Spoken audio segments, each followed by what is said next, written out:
Hello, and welcome to Your Vote Count. I'm Cindy Condon from the Salem City Club and League of Women Voters, bringing you this public information voter service program. These 2020 general election interviews are made possible through Capital Community Media via remote technology and in collaboration with the Leagues of Women Voters of Oregon and Marion and Polk counties. For this race, all candidates were invited.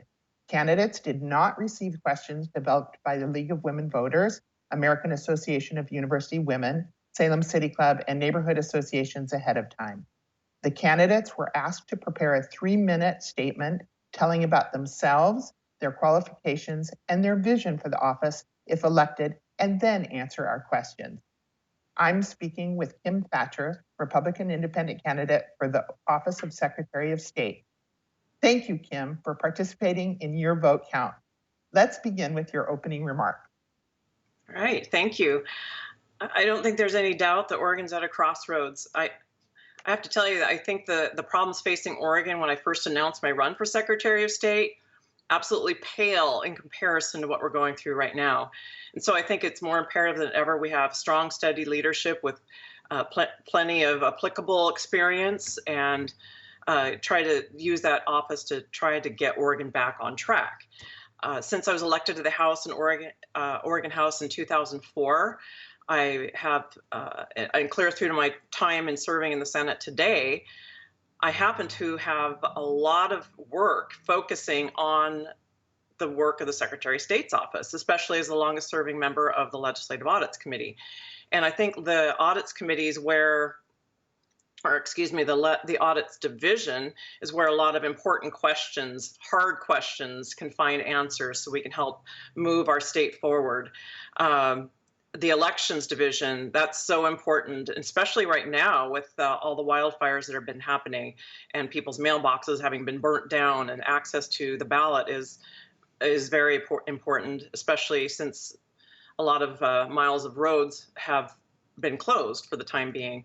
I also want to focus on getting the initiative and referendum process back into being a people-driven process, so we don't have to rely on big money-backed ballot measures to be the only ones that actually make it to the ballot.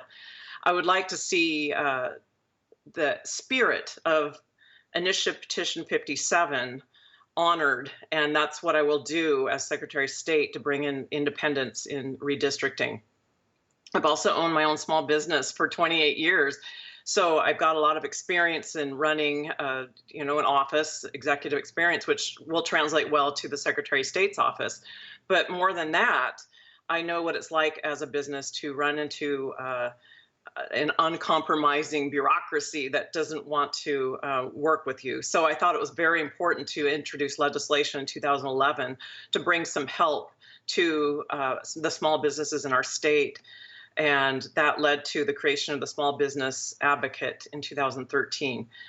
Now, I think more than ever, we need this advocate. I'm so glad it's in place. I would be happy and proud to be able to use that office to try to help businesses get back on their feet, get hooked up with whatever services might be available, and just generally be there to help them break through some of the bureaucratic barriers that may be in the way, whatever that may be.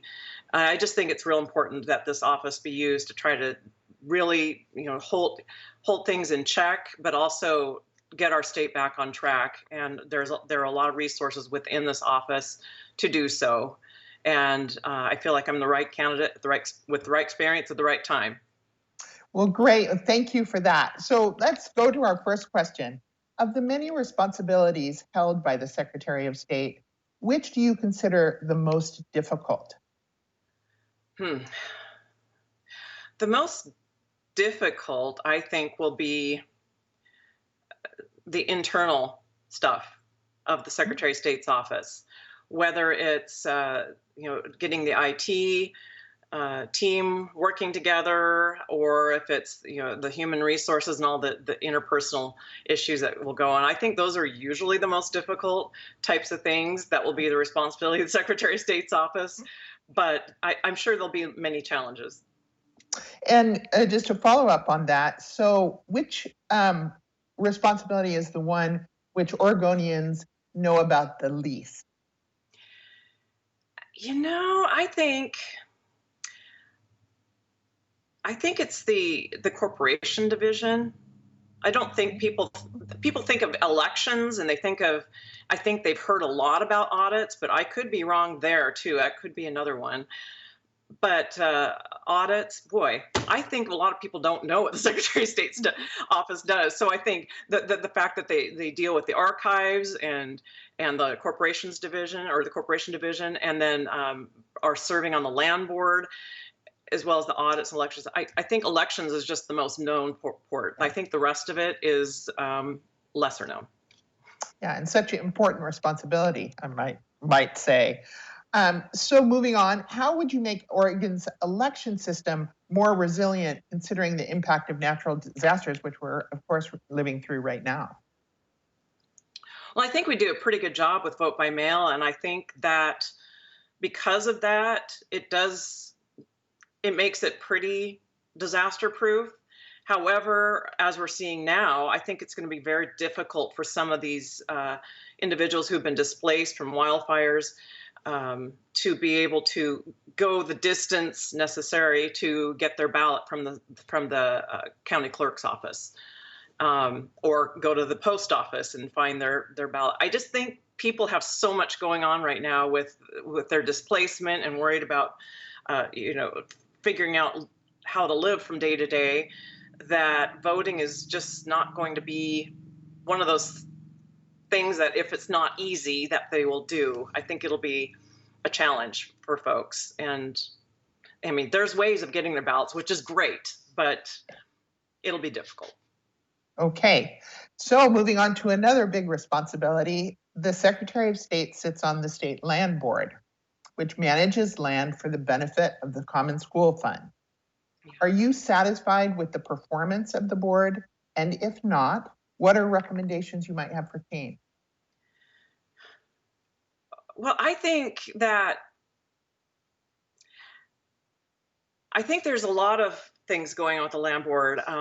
They're supposed to be obtaining the greatest benefit for Oregon and using sound management practice and all that. But there's not a whole lot of direction otherwise. I think it might be time to take another look at the priorities and directives assigned to the State Land Board, and perhaps make up an advisory board of all the different stakeholders to focus on, okay, so what does that mean to obtain the greatest benefit for Oregon, and how can we best serve the Common School Fund and make sure that that's being held harmless, because that's not happening, especially as we've seen with what's happening with the Elliott. Forest. Yeah. Okay. Elliott State Forest. Yeah, I should have completed that sentence. Sorry. Yeah. Some people just aren't so familiar with them as you likely are. So thank you. So moving to audits, which you have certainly mentioned, how would you ensure that the results of state audits are available to the public and that they contribute to the improvement of government? This has been one of my pet peeves for so many years, and then recently they're starting to connect the dots between the good work of the audit division and the agencies being audited. Finally, coming before the Legislative Audits Committee are the reports from the auditors and then the agencies saying, well, yeah, we agree with these recommendations and this is how we're going to enact them, and here's our potential timeline. I think the Secretary of State's office can then follow up and make sure that's happening and inform the legislature and the public at large how things are going, and hopefully going on track and moving in that direction. There hasn't been that in the past years, and I'm so glad that that is finally happening, because that is really good work that happens at the Legislative Audits, or not the Legislative Audits Division, but the Secretary of State's Audits Division. But I serve on the Legislative Audits Division. There we go. So just following up on that a little bit, is the responsibility after the audit is done, is there responsibility that still lies with the Secretary of State to follow up on an audit that has been completed? I think so. Yes, absolutely. And to let people know, let the media know, let the public know what was found, what was great, what was suggested, what was agreed to, and then follow up and make sure that things are moving along in the right direction.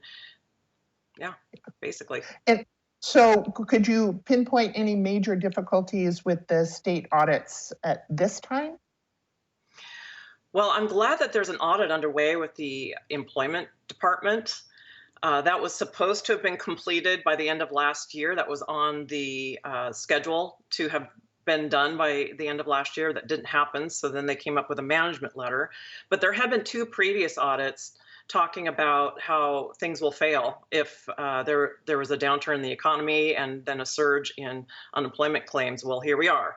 And what the heck happened? Because money has been allocated, but it hasn't been spent. Finally, they've found a vendor, and they're going to get their computer system updated because it's very old technology. And anyhow, what happened? We need to make sure that doesn't happen. I think connecting those dots and being on top of it to make sure that these things are being followed up with in a timely fashion is very important, especially for those services that really affect people if they're not working right.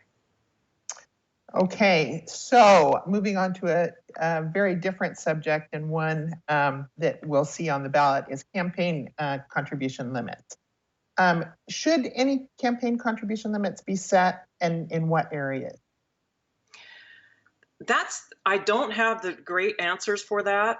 I think Oregonians really want that. And I think it would fall to the Secretary of State's office and be her responsibility to convene a multi-partisan group of folks to come forward with suggestions on how to implement this law.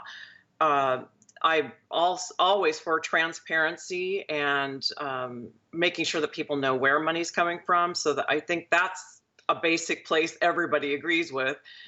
However, what those limits ought to be and where those limits are applied, those are harder to answer. Just needs to be even-handed, so it's not advantaging or disadvantaging a particular group. And the Secretary of State is in charge of the disclosure, campaign finance disclosures. Is that correct? Yes, I believe so. Yeah. That is what they have to do. They have the Orstar system, and I think that's another question. The Orstar system is very difficult to use unless you really know what you're doing. It's not easy for the normal person to be able to get in there and follow the money. So I think that could be improved greatly. Okay, and now a big topic that certainly we have experienced in the recent future. In Oregon, the Secretary of State takes on the role of the governor if requested to do so, and we certainly saw that with Governor Brown taking over. How prepared are you to take on that role, the role of governor? I'm prepared to take on that role if it should come to that, but I will tell you it would be an unusual set of circumstances, as I could only find 3 instances in Oregon history where that has happened, where a Secretary of State quit, had to move up to be governor during their term of Secretary of State, and only once in the last 100 years, and we're familiar with that instance. But certainly, I'm looking forward to serving in the Secretary of State's office. That is one of the roles of the Secretary of State's office, but that is where I'm really looking forward to serving, is in the Secretary of State's office. Though, of course, like I said, I'm prepared if I need to step into the role. And great. And so just a question I'll tack onto that is, other states have a lieutenant governor. Should Oregon have a position of lieutenant governor as opposed to the Secretary of State in this process? That is a question. That is a really good question, since that was brought forward many times. I remember by then Representative Lim. John Lim had a bill, I think every year he was in the legislature, to forward the office of the lieutenant governor, and it never took off. It just never could get legs. That would just be a policy question, either for the people or the legislature. Okay. Well, something tells me that might come up for more discussion in the future. So is there a particular job area in elections, going back to elections, on which you might comment, just given the current state of affairs and what we hear nationally and in the state? Well, I commented a little bit about the wildfires and the ease of people getting to obtain their ballot. at least there are accommodations that a person can go to any county clerk's office and get their ballot, a provisional ballot for their precinct, which is a new thing. It's not just a generic ballot. But there's also the initiative and referendum process has been whittled away at and made more difficult and tricky and more onerous for individuals. Just the people-driven process has been sort of, well, made more difficult. So that's why we're the only things that made it to the ballot this year were either had big money behind them or it was a legislative referral. But we just need to make sure that we are prepared for disaster, take that into account, look at every step of our elections process, make sure that we're not leaving ourselves open inadvertently to difficulties, fraud, problems, interference of any kind, and stay on top of it as we move through. I kind of want to look at the elections process and every step of it in the role of a sort of a white hat hacker, and just to make sure that they're looking at it and gaming this, just looking at where it could be gamed or taken advantage of, so we can make sure we have the necessary security protocols, et cetera, in place. And the Secretary of State is really dependent on a lot on the county elections people Absolutely. to get that job done. And so is there, the Secretary of State must manage the whole process, but with the certainly a lot of help from the counties. Oh, certainly. And that's kind of one of the security features of our election system, is that it's very decentralized. We have basically 36 different elections going on around the state. And every county clerk I've spoken with takes great pride in how they manage their elections and deal with all the things that have to be dealt with within a county and the resources. And I'm also concerned about elections watchers being available in this time of COVID to make sure that we have the proper that we can stick with the spirit of what we've always had in place, having the bipartisan watchers there and available, making sure everything is going as it should. Well, we've run out of time. So thank you, Kim Thatcher, for our interview today and for sharing your thoughts. I appreciate it. And if people want to learn more about my campaign, please check out kimthatcher.com. I have a lot of information and places to find more about me. Great, thank you for that. And thanks too to Capital Community Media for their time and expertise in creating this program and making it available across the state through YouTube and Vote 411. Thank you to the several League of Women Voters Leagues and Salem City Club members for being interviewers and suggesting questions. And thanks to you, the public, for watching your vote counts in order to become a more informed voter. For more information, including dates, registration, candidates for state and local areas, and ballot measure information, please go please go online to vote411.org. That's vote411.org. You have until October 13th to register to vote, with ballots being mailed to you beginning on October 14th. November 3rd is Election Day, and please remember that postmarks do not count as a cutoff date. It's the day your ballot reaches the ballot box or the clerk, and that it has to be dropped off by November 3rd at 8 o'clock. Elections matter and make a difference, so remember to vote, because your vote